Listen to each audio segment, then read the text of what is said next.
Hi everyone, this is Susan Knowles with Stand for Truth Radio, and this is a segment I do called Knowles on the News.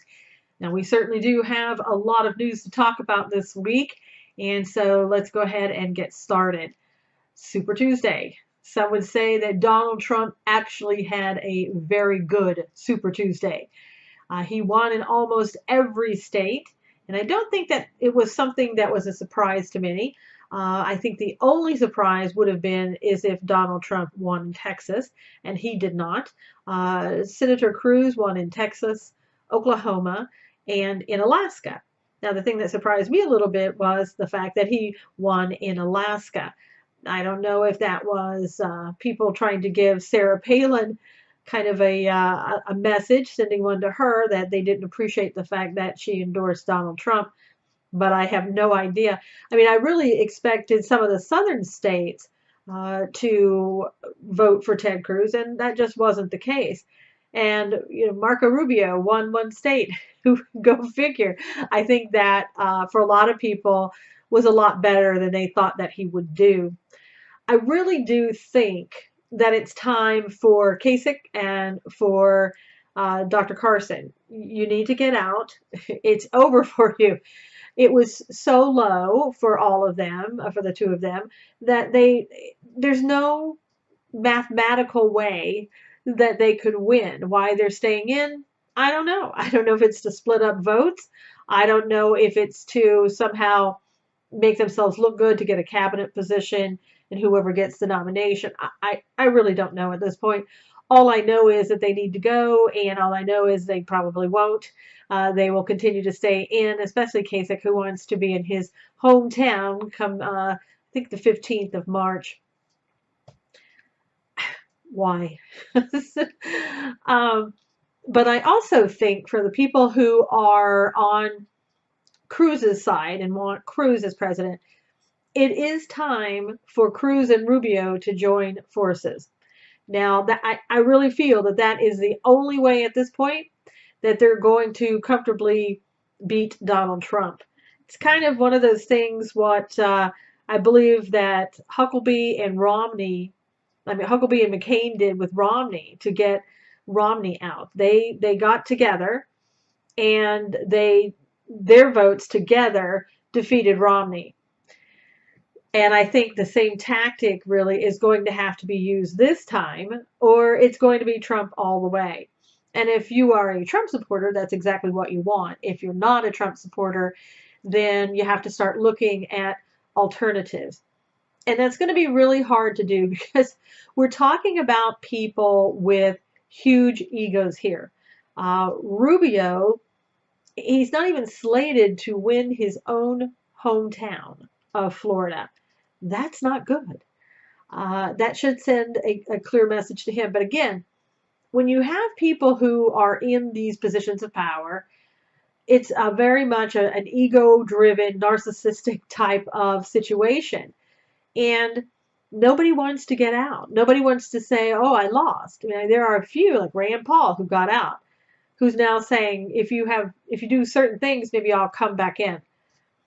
I think it's too late for people to come back in. And we need to focus on who we have now. I really think right now it's boiling down to either Cruz or Trump, period. And right now, I think Trump is ahead of Cruz by about 20 points, I think, overall, an electoral votes type situation.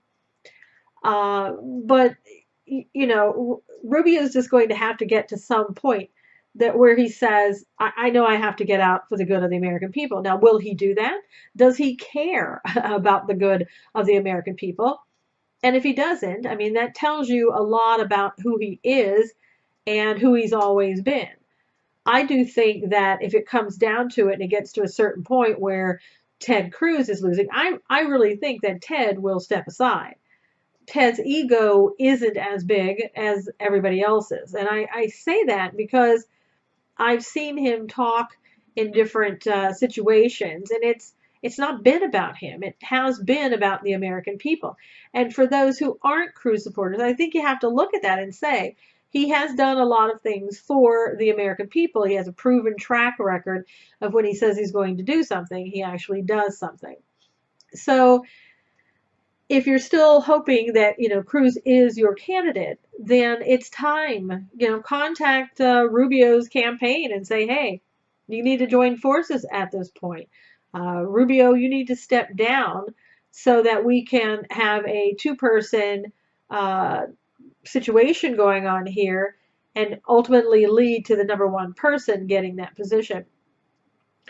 I do think that the American public would be open to having the first VP and presidential nominee being both Hispanics. I think that the country is ready for that, and that would be a plus in their situation. Again, whether they would do that or not, I kind of doubt it. But Rubio, he's got a lot to lose here. He can't run for his Senate seat again, and also run for the presidential nominee. So I think that he wants to stay in because he's got nothing else at this point. He can't go back and be a senator, which, yes, sorry. I think that's a good thing. For me personally, I've had enough of the Gang of Eight and hearing about the Gang of Eight. And on that note, I also hope that McCain gets voted out in Arizona. Oh, that would be so wonderful.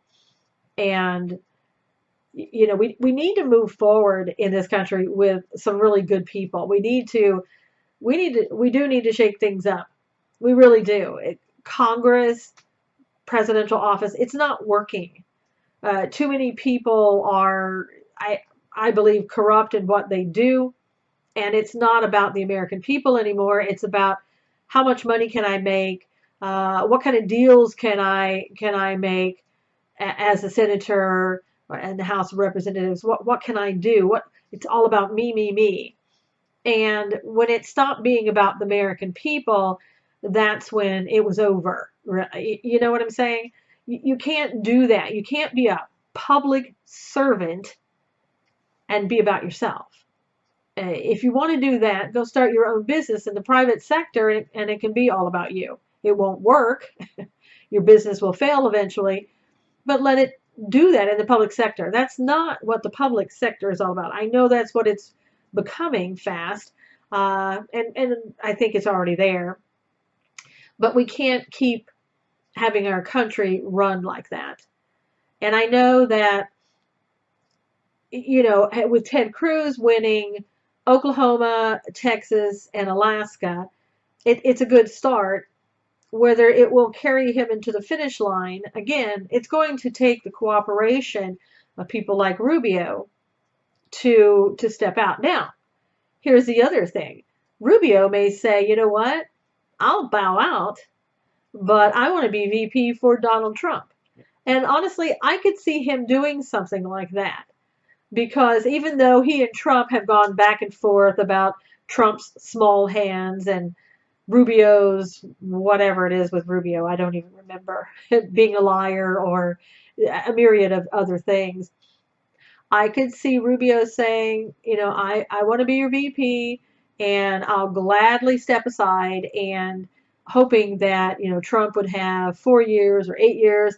And then after that length of time, people will have forgotten about the Gang of Eight, and he would be elected president. Now, who knows? Trump might like that. And then again, Trump might say, you know what? You're a putz. I don't want you as my VP. Thanks, but no thanks. Adios. Just keep going. It would be, I think, in some ways. Now, I know Trump has the, Hispanic vote in some regards, and he says that he has. And people are claiming, no, he doesn't. He really doesn't have the Hispanic vote. Well, perhaps bringing Rubio on as VP would be the ticket that Trump needs to bring in that Hispanic vote. On the other hand, people have said, and myself included, I thought a long time ago that maybe Cruz would be the VP under Trump, but I don't think there's any possibility. They're too far apart in what they believe. Now, other people have told me that behind the scenes, that these people are getting along really well. that all of this is for show, that Trump calling Cruz names and talking about him and vice versa is all just a show, and that they really aren't that far apart, and there's still a possibility of that happening, of Cruz saying, okay, I'll be your VP. Why not? This election cycle has been the craziest election cycle ever. So nothing would surprise me anymore. You could tell me that, Trump would pick Hillary Clinton as the VP, and I believe you at this point. Or poor Bernie, who's, here's the thing. I don't understand this. Because of the way Hillary is set up with the votes that she has, even if she loses, she gets the votes. So I don't know, Bernie, what are you doing? Maybe Bernie's going to want to be her VP. Everybody needs a Joe Biden, right? So maybe Hillary's Joe Biden is Bernie Sanders? I don't know. It will be hard to see who Hillary Clinton is going to pick as her VP. Could she possibly pick Bill Clinton? It's got to be somebody who she can control because her ego, speaking of egotistical, narcissistic, whatever term you want to use, her ego is way up there. Who is she going to pick that is sort of meaningless in terms of politics, that won't get in her way, that won't steal the limelight? Don't know who that would be. I don't think it would be Elizabeth Warren, even though Elizabeth Warren supporters, I'm sure, would be absolutely head over heels with that idea. You're talking about two strong women that would definitely butt heads and are not going to be able to work together. Now, it could be that she will pick a Muslim Brotherhood VP, because it seems that's kind of her MO these days, to pick somebody like that for different cabinet positions, or to work for her in different areas. Again, at this point, I really don't care. I'm obviously not going to be voting for Hillary or Bernie Sanders, but I always think those type of things are interesting to think about and to see what people may do. It's still, to me, I'm wondering who Donald Trump would pick as VP. I really don't know. There have been some speculation about who he might pick, but really no names have surfaced. And as far as Cruz is concerned, he really hasn't spoken about anybody that he would pick for VP. But I do think it's time for him to speak up, start talking about it, start bantering, some names back and forth, just so we get an idea of who he's for. And again, if I were you and you were very serious in your support for Cruz, and I know the people with the hashtag Never Trump are very serious in their support for Cruz, you need to start calling Rubio's office, Rubio's campaign, and saying, hey, it's time. You need to bow out. You need to let your votes go to Cruz, and let's make this a two-person race and see where it goes. Who the best person, let the best person win. I know people are still concerned that if Trump does get the nomination, that he can't beat Hillary Clinton. Now, I don't know if that's true or if that's just something that people want to throw out there. There's been so much information that is kind of thrown out there that doesn't necessarily have any validity to it, but it's something that people say because it throws you off for the moment. It throws you off of Trump, or it throws you off of Cruz, whatever. There's so many lies going around for either candidate. It's hard to keep up anymore. It's kind of one of those things where I think the truth lies somewhere in there, but I don't know exactly where. And we really do need to get down to the truth. I mean, come on, let's just get to the truth. And whoever wins, but it's got to be based on truth. It can't be based on lies. We can't keep going this way. I say that knowing at the same time most likely it's going to keep going that way. It always does. The lies always keep going. The mudslinging just keeps going. It's the thing that everybody hates about politics and politicians, because usually if they're speaking, they're probably lying. I think that's probably the general rule that we've all gotten used to, and it's pathetic. And it really does just need to stop.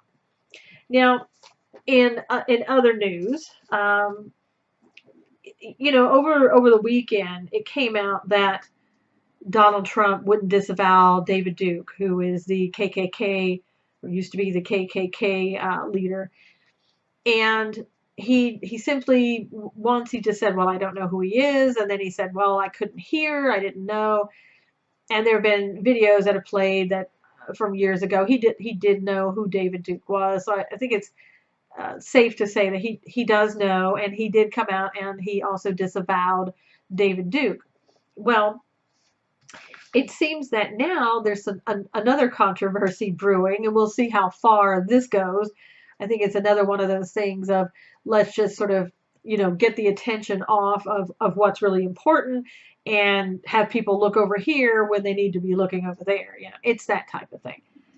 Anyway, it's come out that James Edward, a notorious white supremacist and radio talk show host, is promoting a recent interview that he did with Donald Trump's son. So here we go. And he talked to the eldest son, and on his pro-white radio show called The Political Cesspool. Previous guests on the show have included neo-Nazis, Holocaust deniers, and Ku Klux Klan leaders. So there was a 20-minute interview, and this radio talk show host, who is supposedly a white supremacist, boasted about his access inside a Trump rally in Memphis, Tennessee. So now it's basically the article is trying to make it look like, here we go, now it's not only Trump, but Trump's son is talking to the KKK, and that they're pro-white supremacists, and that these white supremacists are even inside the Trump rallies. And this guy, James Edwards, the talk show host, says, we're watching history in the making, and it was part of his 3-hour broadcast from the press area of the Memphis Trump rally. Listen, anybody can go to these Trump rallies. I mean, as somebody, you go in, you get credentials and say, I'm with media, and I wanna be here. What are they going to do? Are they going to start racial profiling people, or start looking at everybody and saying, well, you're in, you're not? I'm sure that if you look around and see who was there, you're going to find that there were other people there. Maybe people that you don't like, maybe people that you do. But again, where do you draw the line? And for me, people ask me, well, gosh, are you saying this because you're pro-Trump? Are you pro-Cruz? Personally, I don't understand people at this point. It really, does it matter what my beliefs are, who my candidate is? I don't understand how that impacts necessarily what you do. I want to be here to tell you the truth as I see it. Whether I am pro-Trump, pro-Cruz, or pro-somebody else, it doesn't prevent me from giving you the facts, logically coming to conclusions, and moving forward. I don't base my decisions and what I tell you upon who I'm for or who I'm not for.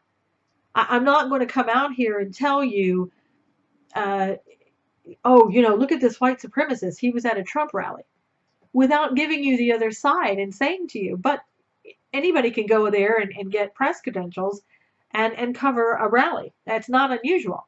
And so this is what I do. The radio show is called Stand for Truth, okay? And I want to bring you the truth. I do think that there are others in this election cycle who are not giving you the truth. I really do.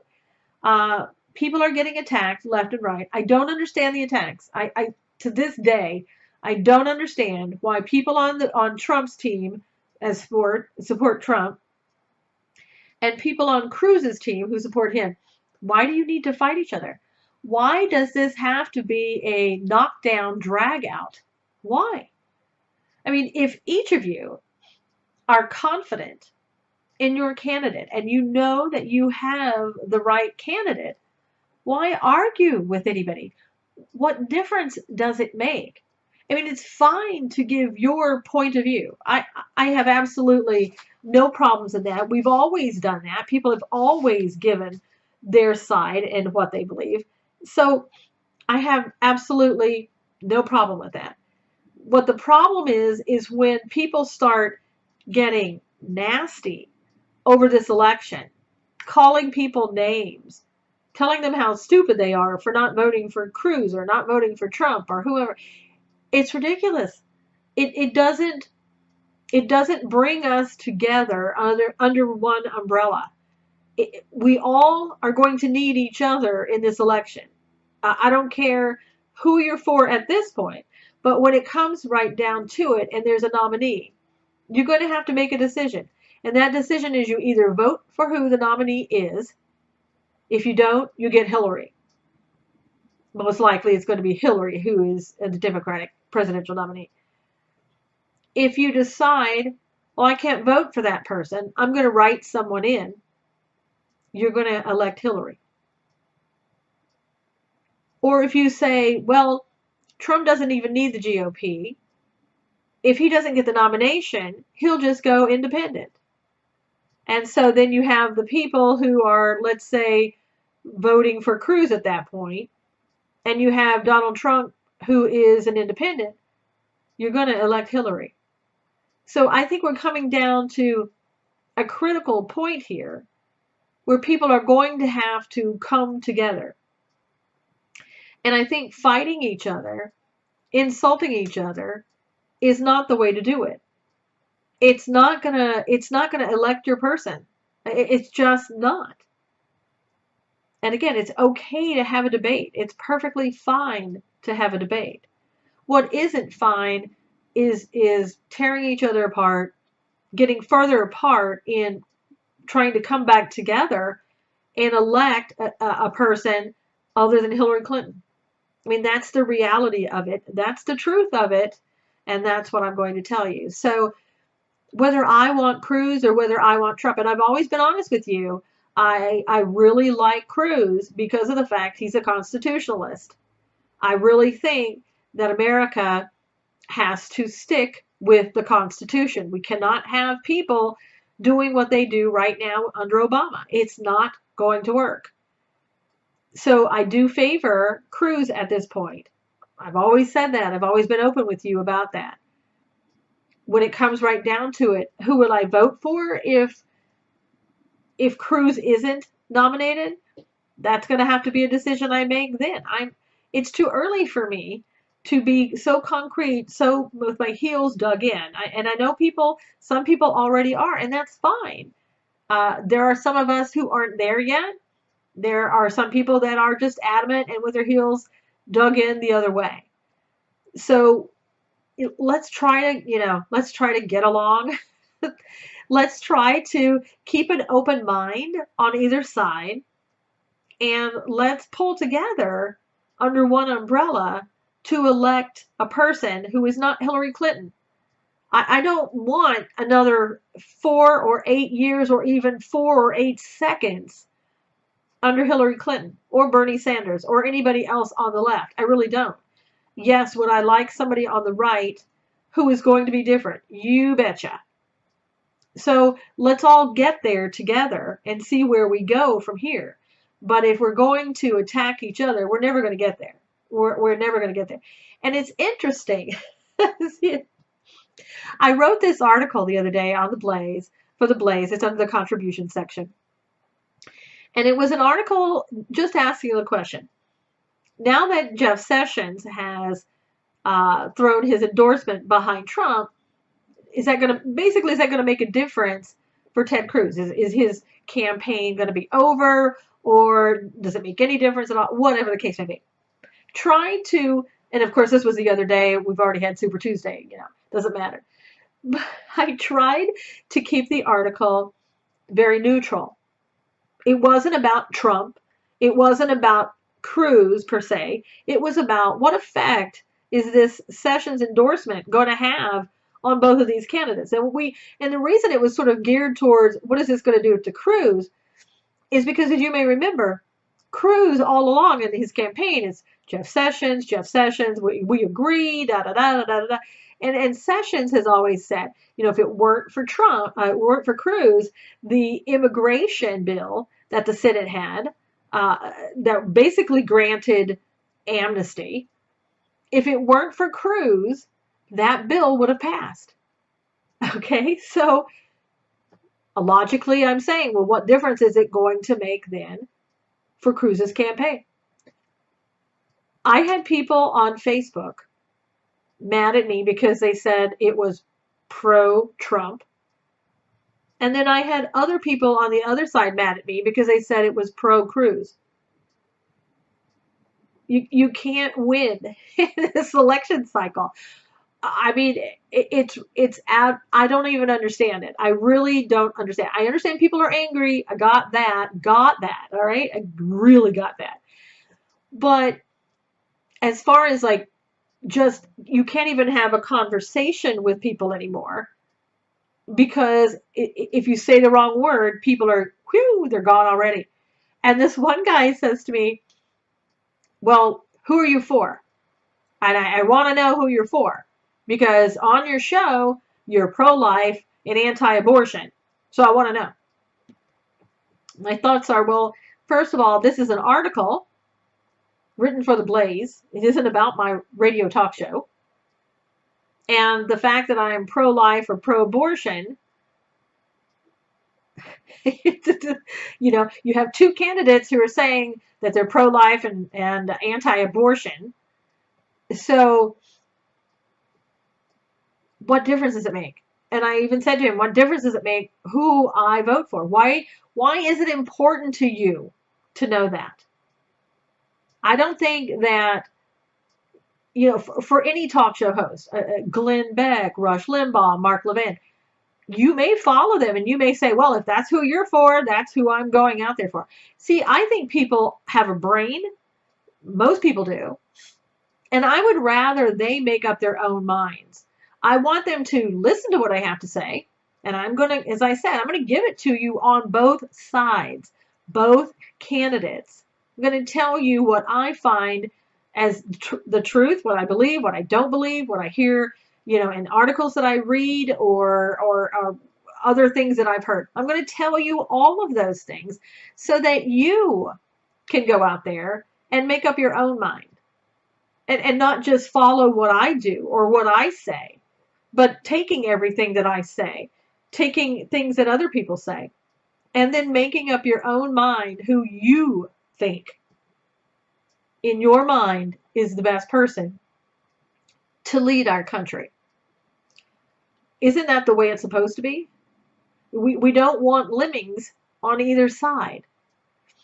I think too far, our country's gone too far. We at one point we say, well, the government is telling us what to think, what to do. We have Common Core in our schools. They're telling our kids what to do. And I agree with all that. Okay, so let's get away from that. Let's everybody go out and make your case for your candidate. Listen to what other people have to say. Take all that information and then make a decision. Don't base it on anybody else. And for God's sakes, don't attack anybody else for what their beliefs are. They have a right to believe in a candidate whether you and I agree with them or not. That's what Americans do. That's what and who we have always been. And it should continue to be that way. Because if we're not doing that, then we've become those people that we said we didn't like. So, and don't always assume, and I've had people assume this, because I'm writing articles for the Blaze, they automatically assume that I am, that I believe everything that the Blaze believes. No, because then I would be a lemming, wouldn't I? I have my own thoughts. I'm an independent thinker. I can make my own decisions.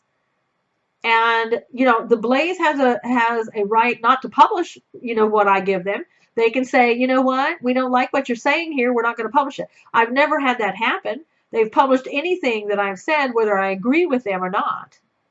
So I mean, really, if you're going to judge me by where my articles are posted, come on. Would you want me to do that with you and judge you by, let's say, with the company you work at or whatever? It's ridiculous. Read what I have or don't read what I have. Listen to the show or don't listen to the show. Whatever. But let's stop judging each other so much. Let's look at the content. Let's look at what's important, and let's forget all these other things. I mean, seriously, because you're for somebody and I'm not, or vice versa. Why should that make us unable to talk to each other?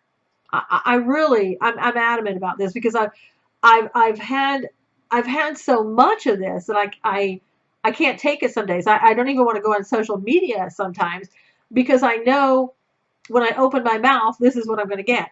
I don't want to be silenced. That's what the left does. And if you're one of those that are silencing people because you happen to be for the other candidate, you're doing exactly what the left does. So stop it, okay? Stop it. I don't try to silence you. Don't try to silence somebody else. It's not American. It's not the America that you and I know. It's not the America that you and I want to get back to. So we have to do the things that we say that we believe in, or else it's just talk. It's what the progressives do. So lighten up on people, all of us. Let's lighten up. Give people the benefit of the doubt. Let them talk. They're going to do what they're going to do, and you're trying to convince them otherwise. Especially when you do it in a strong, aggressive way, isn't going to help anything. Okay, so this election will come and go, and we need to still be friends. And as I said, we really need to stick together because there's going to come a critical moment when we all need to be together in order to defeat Hillary. So let's work towards that. When you're talking to somebody, keep that goal in mind. Okay, just ask it. So let's see who is in trouble now.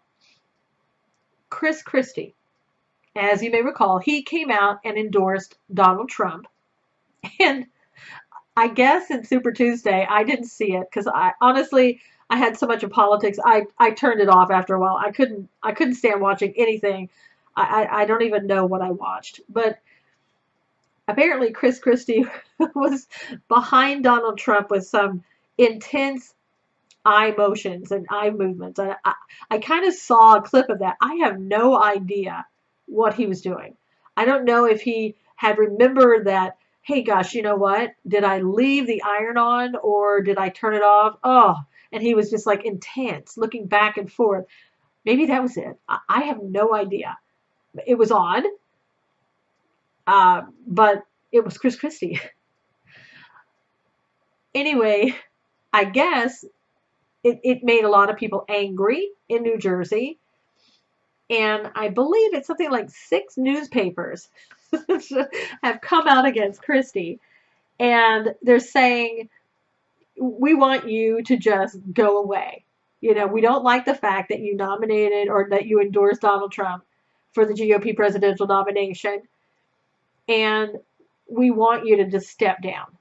And so the editorials demand that he steps down comes a day after New Hampshire's most influential newspaper said, boy, were we wrong for endorsing Christie in November ahead of the state's primary. People were angry. They're really angry, and they want Christie to go away. Now, it's interesting. He had an approval rating of 33%. Woo! And it dropped down to 27% after he endorsed Donald Trump.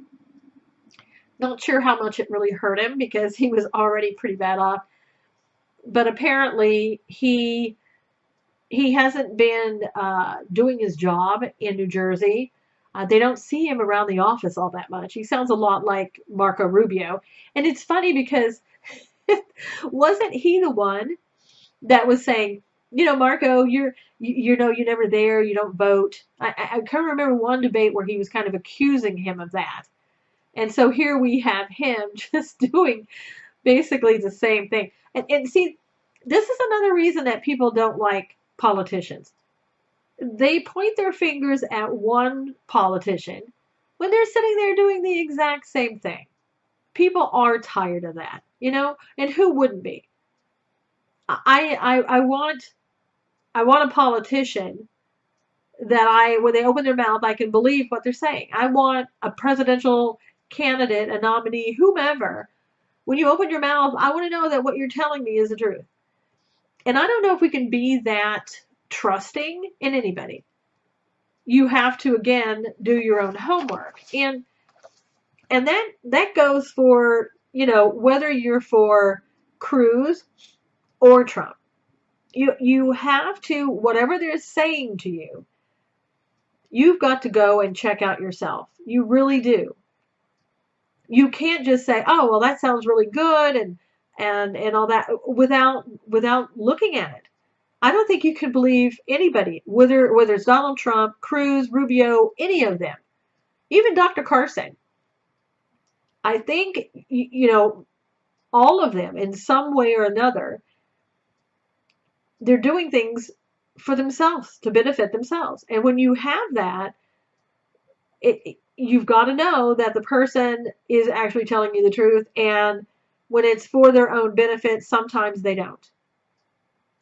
Whether that's human nature or, it's not a good part of the human nature.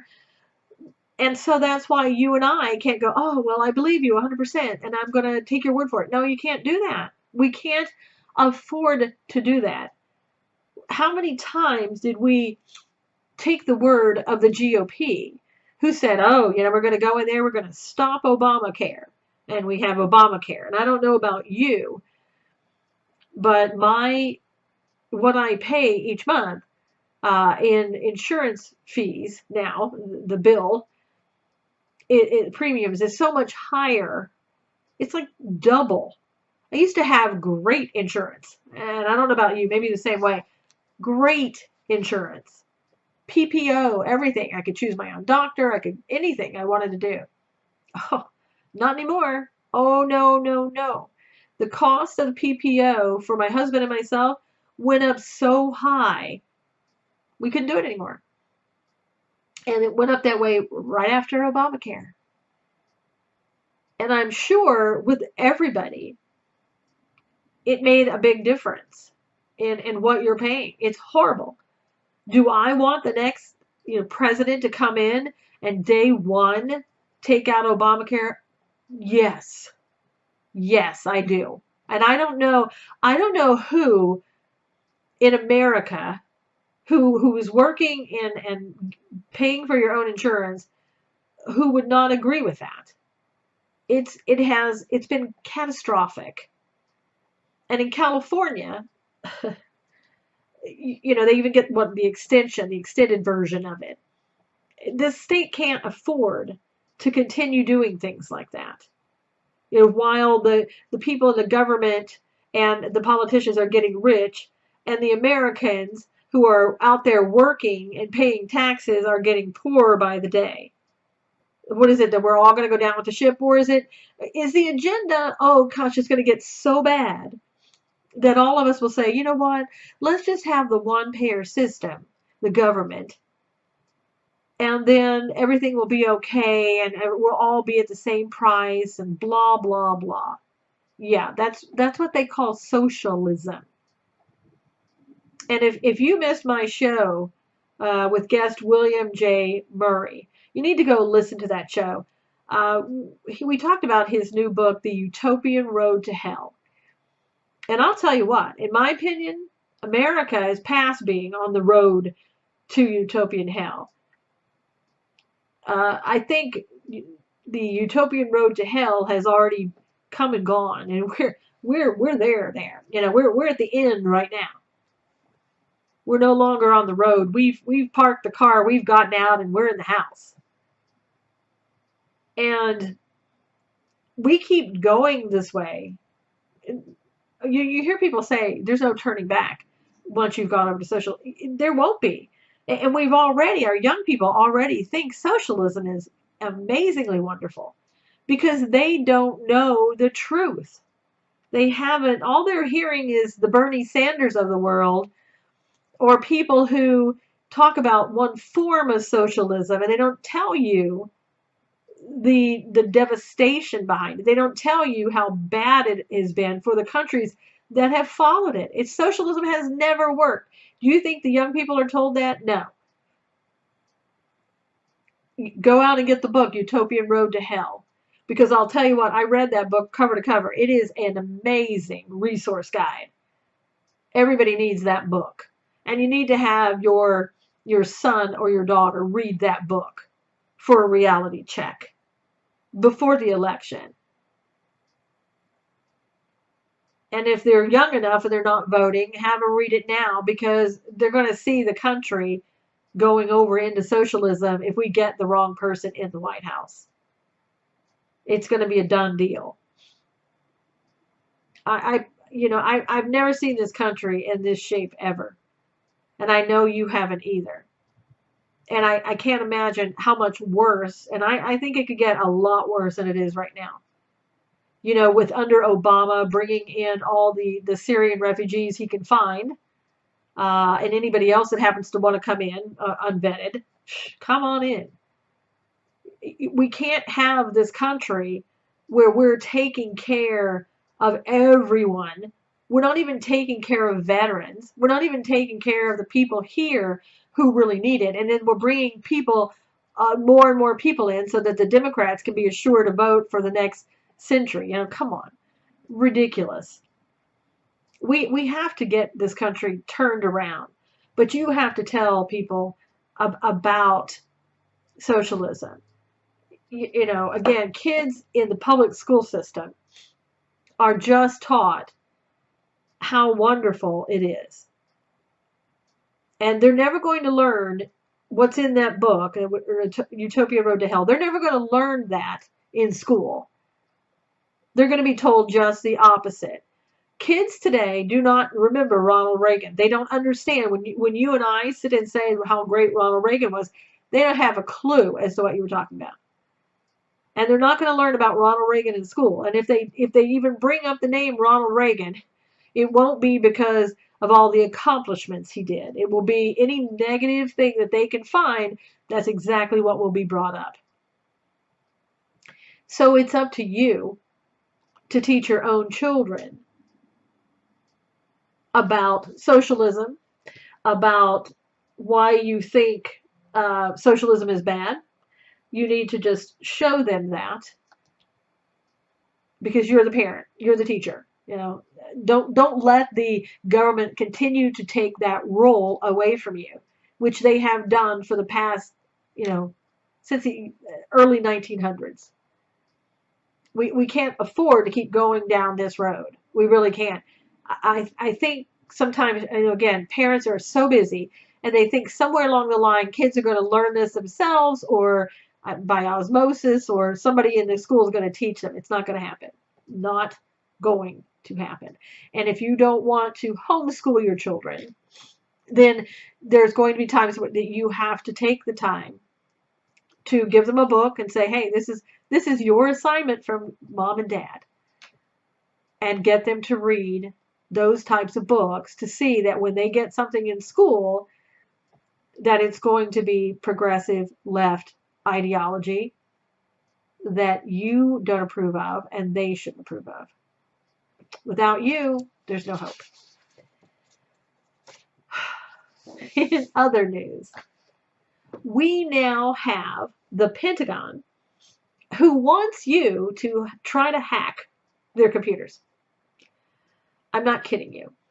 First we have Apple wanting or we have the FBI wanting Apple to create software for them so that they can get into the iPhone of the San Bernardino terrorists. Again, while I totally understand that, I also understand that that's proprietary information and it's a violation of the Fourth Amendment rights. And I know there are people on the other side going, yeah, but we really need that information and this is only one time. The government only needs that one time. That's it. Just one time, and they'll do it again and again and again, just this one time. So now we have the Pentagon who says, come on, we want to see how good our stuff is. We want to know where we need improvements. So instead of, I think one thing that really worries me and really bothers me about the FBI wanting that with Apple, you're telling me that you don't have the technology, you can't create the technology. I thought all the best minds were with the FBI, the CIA. I thought you guys had all this under control. So now you're telling me, essentially, you don't have this under control.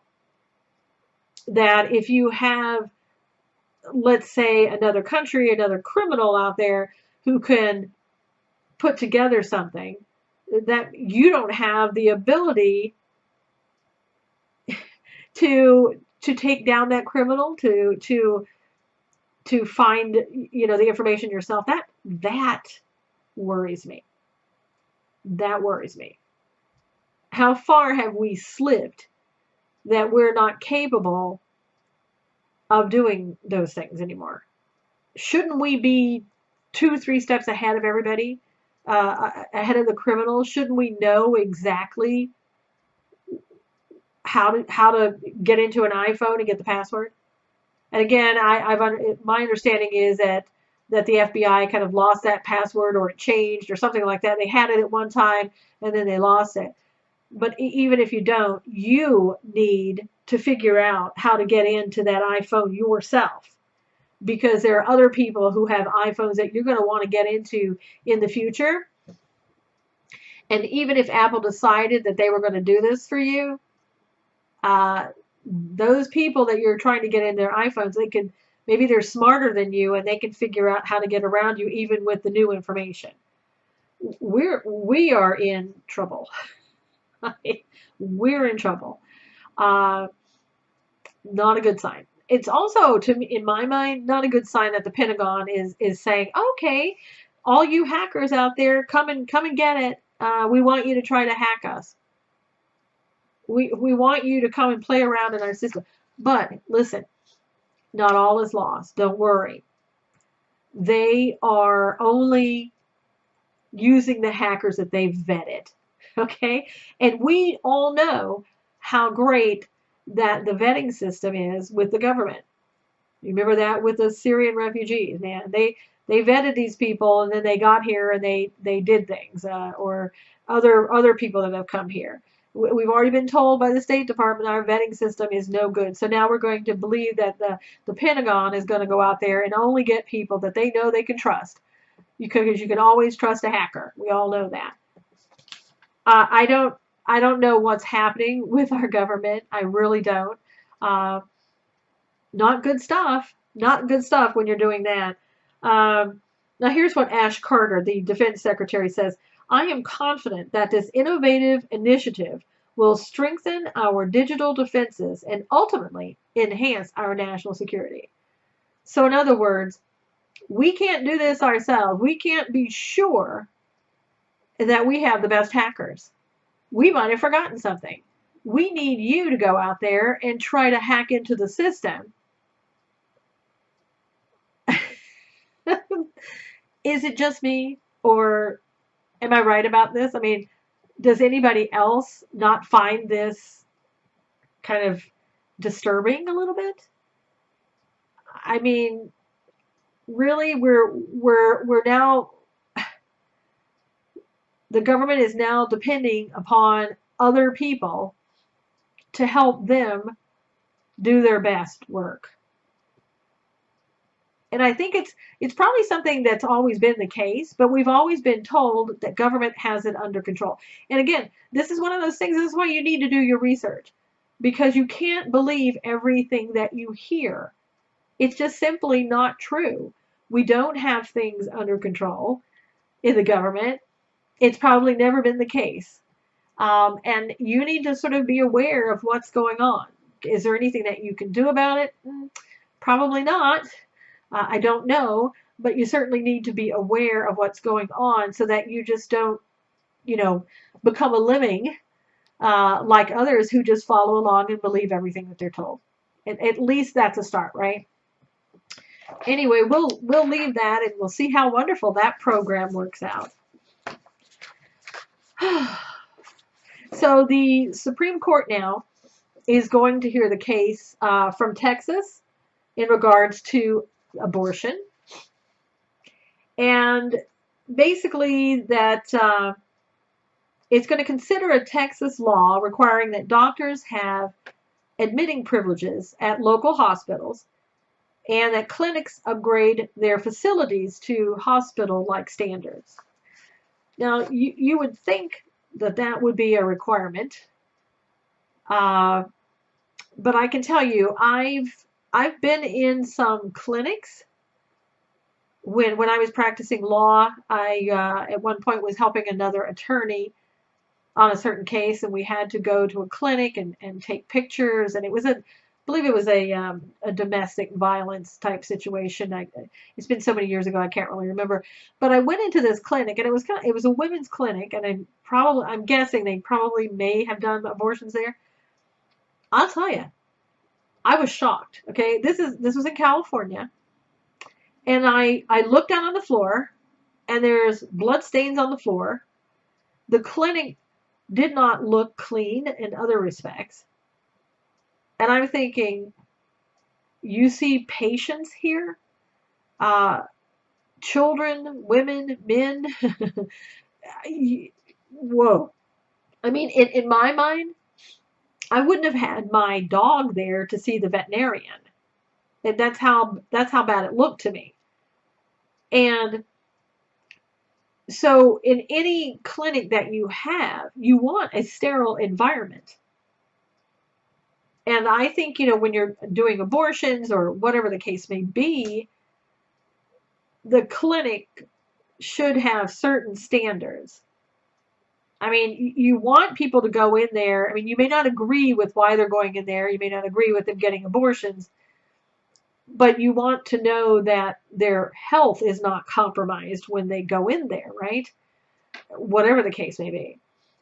And so you would think, sort of just asking for certain standards, admitting privileges and hospital-like standards, that wouldn't be a big deal. That people wouldn't say, "Oh no, you can't require that."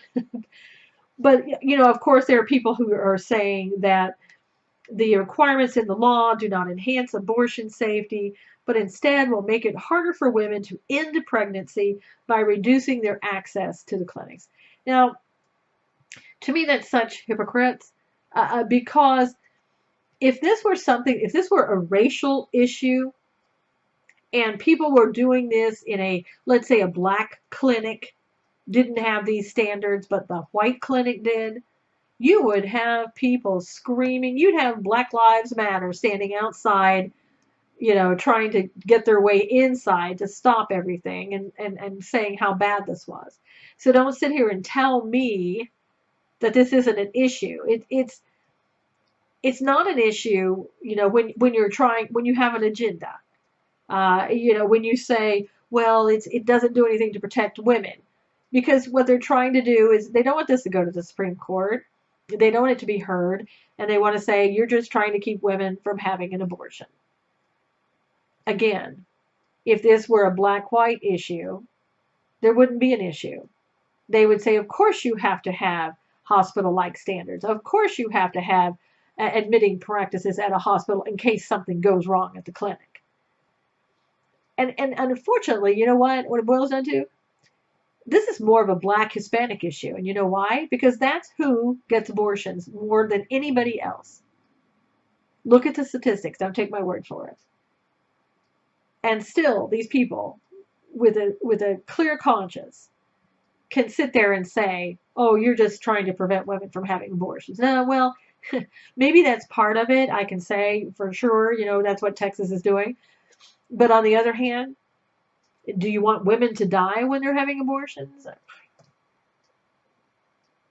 Again, I don't know why you wouldn't require this for any clinic anywhere. It's going to be interesting, though, to see what happens now that Scalia has died, Justice Scalia. He was the conservative voice on the Supreme Court. And there are only 8 judges, and it raises a possibility that there could be a 4-4 split. And a possibility that would allow the Texas law to take effect, but not set a national precedent.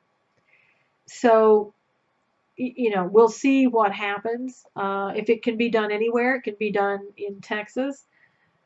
California, absolutely, they wouldn't go for it. I can tell you, California would do everything in the world to stop it. It probably never would have gone to the Supreme Court in the first place because, people in California are so mostly pro-abortion. And I'm not saying that the people are, but I am saying that the majority of the people who vote are. Because this is turned into a rather Democrat state, a progressive left Democrat-leaning state. So we'll see what happens. We'll follow this and see what happens. Now, it's interesting also that Harry Reid has come out and said, well, President Obama in about another week is going to give us a Supreme Court nominee name. Now, why Harry Reid has to come out and say that and not Obama? Not really sure, other than the fact that they want to rub it in the faces of the Senate on the GOP side, who have sworn that they are not going to even hear the nominee or put it on the schedule or anything else. Again, I don't believe the GOP. I really don't. It wouldn't surprise me last minute. Okay, well, we've got to at least take it up. We've got to at least hear what they have to say. We have to at least, whatever. There has been some speculation that Obama might appoint or nominate a liberal GOP Supreme Court justice. Well, here's my question. Why would you even know that that's who they are? Because when you want a Supreme Court justice, supposedly you want somebody who's neutral, right? So how would you even know how they vote and all that, other than the fact, of course, that they're holding a position on the GOP side? But, of course, Obama's doing this because it'll be harder for the GOP to say, oh, we're not going to entertain this because it's one of us, right? It's a GOP person. Politics. And if this person, if the GOP once again doesn't do what they say they're going to do, and they have a track record of not doing what they say they're going to do, then it's possible that we might even have a left-leaning liberal Democrat justice appointment or nominee, or again, Obama might try to find somebody who is very liberal, progressive GOP. Either way, we lose. Either way, the conservatives lose, and you lose big time because you're talking about a lifetime appointment, and there are others that are sitting on the court that may not be there too much longer. They're getting up there in years, but even if it's a day, it would be devastating to conservatives everywhere for generations. So when it comes time, once again, we're going to have to all speak out and tell the GOP, this is not what we want you to do. Whether they will listen, they haven't before. They really haven't. So it's hard to say if they will this time. If it means more to them that they may lose an upcoming election, then they might go for it. Again, everything is so up in the air with this election, with everything that's going on. I don't think there's too much that you can depend on happening that you've seen happen in the past. I think we're on a new path, a whole new path that we've never been down before. We'll see where all of this goes. I want to thank you so much for being here today. I hope you like this video, and this way we can talk and see each other at the same time, or at least you can see me. So until next time, take care, be kind yourself, be kind to everybody else, and I'll see you again next week with all new news, and it will be new. Take care.